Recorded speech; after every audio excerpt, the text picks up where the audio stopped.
भाई 60,000 तो कुर्सियाँ लगाई थी, कुर्सियों के साथ उन्होंने जो है झंडे और लाइटें लगाई थी और बीच में से गैप्स थे और जिस तरह से मेज़ें रखी गई थी वो 20,000 पुलिस वाले थे जिसमें, और बाकी माशाल्लाह जो इर्द गिर्द की आबादियाँ थी उसमें हज़ारों बंदे झोपड़ियों वाले, झुग्गियों वाले, वो जो है जिसको जिप्सीज कहते हैं वो रहते हैं उनको। आवाम हमेशा डिस्कम्फर्ट जोन में रहती है जबकि अशराफिया हमेशा कंफर्ट जोन में रहते हैं। बताइएगा मंडेला की वापसी के बाद आवाम का क्या हाल होगा? देखें, मैं तो नहीं समझता कि कोई ऐसा अपना किसी को अगर गलत फहमी है तो सही है। अगर खुद आज पीपल्स पार्टी भी कह रही है कि जी ये जो लेवल प्लेइंग फील्ड है, एक लाडला को इक़्तिदार इस तरह से अगर लाया जा रहा है या इस तरह से उसको मौखिर किया जा रहा है, इलेक्शन की एक शख्स की इंतज़ार की जा रही थी और जिस तरह से आपने देखा कि सारी एडमिनिस्ट्रेशन ने उनके झंडे भी लगाए, उनके लिए लाइटें भी लगाई, उनके लिए जो है रेड कार्पेट भी बिछाया, हत्ता कि मुझे ये हैरत हुई है कि हाई कोर्ट का अमला भी वहाँ जाके उनकी बायोमेट्रिक एयरपोर्ट पर करवा रहा है। तो ये मैं हैरान हूँ कि इस तरह से कैसे जो है कानून और आइन और हमारी जो है निज़ाम किस तरह से उनके ताबे और ग़ुलामी करता है। अच्छा खोसा साहब, आप तकरीबन हर पेशी पर यही कहते थे कि नवाज़ शरीफ नहीं आएंगे और वो एंड टाइम में कोई ना कोई बहाना कर जाएंगे, लेकिन वो आए भी 10 लाख लोगों को दावा भी कर रहे हैं कि हमने 10 लाख लोग इकट्ठे किए हैं। क्या कमेंट, क्या रिस्पॉन्स है आपका इस पर? भाई 60,000 तो कुर्सियाँ लगाई थी, कुर्सियों के साथ उन्होंने जो है झंडे और लाइटें लगाई थी और बीच में से गैप्स थे और जिस तरह से मेज़ें रखी गई थी वो 20,000 पुलिस वाले थे जिसमें, और बाकी माशाल्लाह जो इर्द गिर्द की आबादियाँ थी उसमें हज़ारों बंदे झोपड़ियों वाले, झुग्गियों वाले, वो जो है जिसको जिप्सीज कहते हैं वो रहते हैं उनको। आया छोड़ दें यार, अल्लाह हिदायत। तकरीर कैसी थी? तकरीर के हवाले से क्या कहना चाहिए? देखें, तकरीर में उन्होंने तो बड़ा वाज़ेह कहा है, एक दो चीज़ें जो कहीं उन्होंने कहा कि कौन से अवामिल हैं जो हर 2-3 साल के बाद एक मुंतखब उसको जो है छुट्टी कराते हैं और फिर जो है इस तरह की करते हैं। तो ज़रा मैं कहता हूँ कि जो डील करके आए हैं, जिन्होंने डील की है, उनको भी ज़रा सोचना चाहिए कि माशाल्लाह नवाज़ शरीफ की कन्फ्रंटेशनलिस्ट पॉलिसी नहीं ख़त्म हुई है। नवाज़ शरीफ साहब का ये होता है कि जब इनको ज़रूरत पड़ती है आपके पाँव पे पड़ जाते हैं और जब ये आज़ाद होते हैं तो फिर इनकी गर्दन पर होते हैं। अच्छा ये उनको क्या देना था, ये तो पाकिस्तान की आवाम को ये पैगाम देने की कोशिश की गई है। अब एक इलेक्शन के बारे में कोई बात नहीं की है मोहतरम नवाज़ शरीफ साहब ने अपनी तकरीर। काश ये तकाजा करते कि इलेक्शन कमीशन ऑफ पाकिस्तान 90 दिन की आइन में पाबंद है और इलेक्शन करवाए और इलेक्शन हर कीमत पर होना चाहिए आइन के मुताबिक। बाकी चीज़ें तो उन्होंने आइन की बात की, लेकिन जब ये बात आई इलेक्शन की तो कहा इलेक्शन कमीशन ऑफ पाकिस्तान का ये कुल्ली अख्तियार है और मैं उनके साथ खड़ा हूँ। लेकिन सर तो ये अब इलेक्शन कमीशन ऑफ पाकिस्तान ही को अगर देखना है तो वो तो सभी को पता है कि वो लॉन्डी बांधी और किसी और केस में तो वो तो अंदर जा रहा है। नहीं, अंदर से अंदर कोई नहीं, अंदर तो वो बेचारा पहले ही है, अंदर से अंदर कोई नहीं जा रहा और ये क्वाश हो जाएगा। मैं आपको बता रहा हूँ, इससे कोई फ़र्क नहीं पड़ता है। मैंने जो अहमद यूसुफ का जो जिसमें शहबाज गिल भी मुल्ज़िम है, ये अगले दिन जो फैसला किया है जस्टिस मंदोखेल साहब ने किया है, उसकी रोशनी में ये केस चल ही नहीं सकता। लेकिन खोसा साहब, एक जानिब आप लोग कह रहे हैं कि ख्वाश हो जाएगा, दूसरी तरफ आप अदम एतमाद का इजहार भी अदालतों पर कर रहे हैं, तो क्या ये खुला तजाद नहीं है?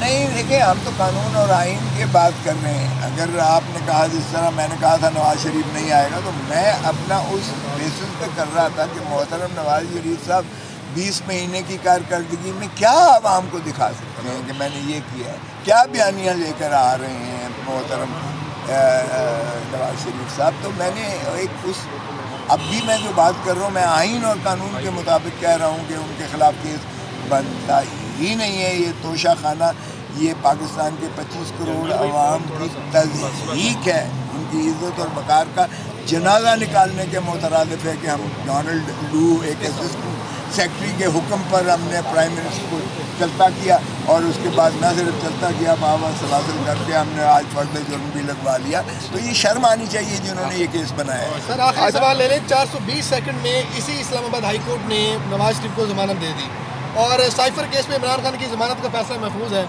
اور بار بار عامر فاروق صاحب پر عدم اعتماد کا اظہار کر چکی. اخلاقی طور پر ان کو یہ کیس سننے چاہیے سارے. دیکھیں 16 اکتوبر کو میں نے یہ اپنا سائفر والے کیس میں اپنی بحث تکمیل کر لی تھی اور میں نے عرض کیا تھا کہ اس کو جو ہے فیصلہ کیجیے گا. ساری قوم آپ کو پھر دیکھ رہی ہے, آپ کے لیے متمنی ہے, ملتمس ہے, متجسس ہے.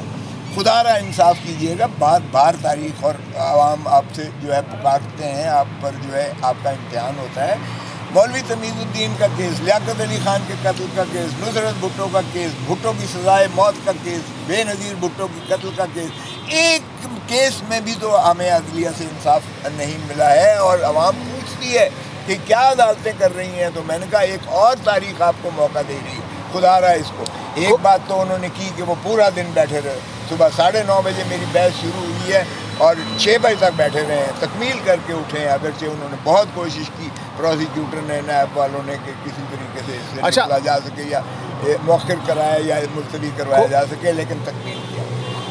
فیصلہ کیوں نہیں ہوا ہے یہ میں خود حیرت ہو رہی ہے کہ جب نواز شریف کا کیس, آج میں نے یہی کہا, some are more equal than the other. کچھ لوگ زیادہ چہیتے ہوتے ہیں, تو قانون اور انصاف کے لیے سبھی برابر ہونے چاہیے, کوئی چہیتا نہیں ہونا چاہیے. اچھا کھوسا صاحب, نواز شریف کے مینار پاکستان کے جلسے کے بعد پیپلز پارٹی نے بہت سخت موقف اپنایا ہے اور بڑا کیٹیگوریکلی انہوں نے کہا ہے کہ اگر ایسے ہی کرنا ہے تو جو الیکشن پر خرچہ اربوں روپے لگائیں گے تو ڈائریکٹلی ان کو نامزد کر دیا جائے بطور وزیر اعظم. ایگری کریں گے اس بات سے آپ؟ دیکھیں ایسے نہ تو ریاستیں چلتی ہیں, معاف کیجیے گا, نہ دنیا مانے گی اس نظام کو, نہ آپ کو کوئی پیسے دے گا IMF, نہ آپ کی جو ہے یہ عوام کی مفلوق الحالی اور زیادہ بڑھتی چلی جائے گی. میں بہت ادب سے جو بھی قوتیں ہیں ان سے استدعا کروں گا کہ خدا را پاکستان پر رحم کریں, پاکستان کو چلنے دیں, عوام کو ان کا جمہوری حق دیں,